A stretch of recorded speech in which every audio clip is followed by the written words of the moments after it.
तर अचम्म सर यो जुन केपी ओली जस्तो देशको सबैभन्दा चाहिँ प्रधानमन्त्री पटक पटक पनि हुनुभयो र अहिले पनि शक्तिशाली नेता मध्येको लिस्ट टप 1 2 3 मै पर्नुहुन्छ। हजुर त्यति ठुलो हेभीवेटसँग लड्न किन बालेन शाह आउनुभयो होला त? होइन, उहाँलाई चाहिँ के लाग्यो भने बालेन शाहलाई चाहिँ के हो भने उहाँले चाहिँ जस्तो अब चुनौतीमा चाहिँ जस्तो अब अरूतिर गर्दा त झासे झुसे भयो होइन, सामान्य ठाउँमा गयो लडो भनेपछि उहाँसँगै हेरौँ न त। जनताले यदि परिवर्तनै चाहेका छन् भने गएर लडौँ न त। उहाँलाई हारे पनि केही छैन होइन, हारे भने होइन म रहेछु जनता परिवर्तनको पक्षमा रहेछन् भन्ने भयो होइन।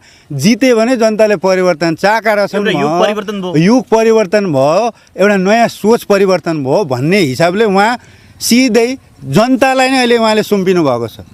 उहाँ अग्नि परीक्षामा हुनुहुन्छ, पास फेल गर्ने काम जनताको हातमा छ, जनताको हातमा छ, उहाँको हातमा पनि छैन। ठिक हो भनेपछि तपाईँले पनि सम्भावना चाहिँ अलिक परिवर्तन चाहँदा रहेछन् दमकका जनताले। के देख्यो भने परिवर्तनको चाहना हो यो, र यसमा चाहिँ अलिकति के पनि छ भने हजुरको यसमा चाहिँ अब युवा पिँढीहरू हुन्छ, विदेशमा जानुभएको छ, विभिन्न काममा हुनुहुन्छ, उहाँहरूको पनि अलिकति प्रेसर आइछ बुवा आमालाई होइन, यस्तो भयो भने हुन्छ भन्ने कुरा हो। तर यहाँ कसैलाई आक्षेप लगाउने उहाँको ठिक छैन यो छैन भन्ने होइन।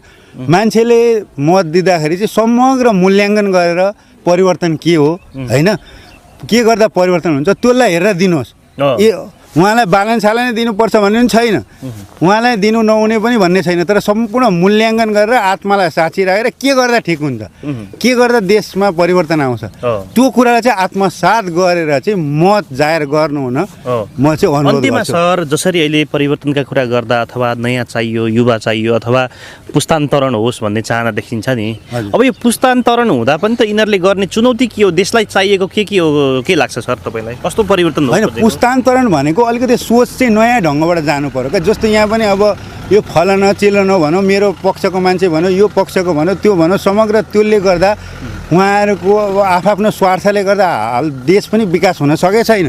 हामीलाई जनतालाई चाहिएको भनेको शिक्षा, स्वास्थ्य, शान्ति, सुरक्षा, त्यति नै हो।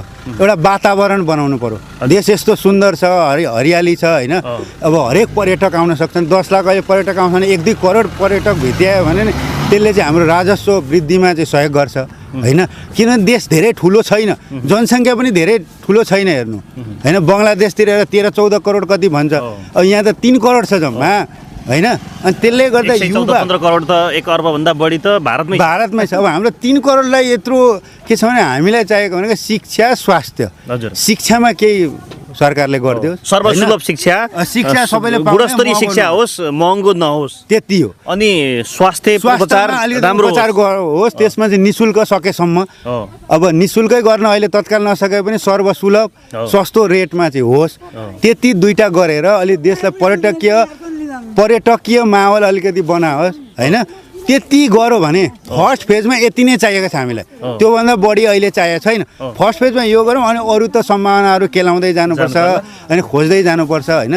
त्यो गर्न सकेको खण्डमा चुनौती मतलब जनताको अपेक्षा भनेको शिक्षा र स्वास्थ्य, शिक्षा र स्वास्थ्यमै मेन हो। जस्तो हाम्रो यहाँ के छ भन्नुहुन्छ भने हाम्रो देशमा जति पनि हामीले कुनै मान्छेले रोजगार गर्छ उसको छोराछोरीको फी तिर्नै उसलाई धम्मे पर्छ। स्वास्थ्यको अब कति कोही बिरामी भने कति पैसा लाग्छ नै टुङ्गो छैन होइन, यति लाग्छ भन्ने छ त छैन नि त। कुनै घातक रोग लाग्यो भने कति लाग्छ त त्यो छैन।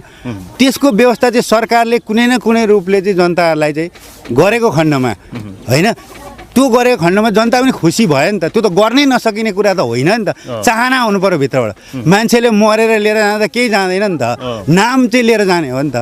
अरू देशको नमुना हेर्न सकिँदैन। विदेशमा हाम्रा नेताहरू विभिन्न हुनुहुन्छ, हरेक हेरेर आउनुहुन्छ। अब हेर्नु नर्वेतिर हेर्नु भने शान्त देश भनेपछि उनीहरूले गरेका छन् नि त, अब गर्नु त पर्यो नि त, गफै मात्रै गरेर त हुँदैन। हस्, थ्याङ्क यू सर, समय दिनुभयो। हुन्छ सर, हवस्, धन्यवाद।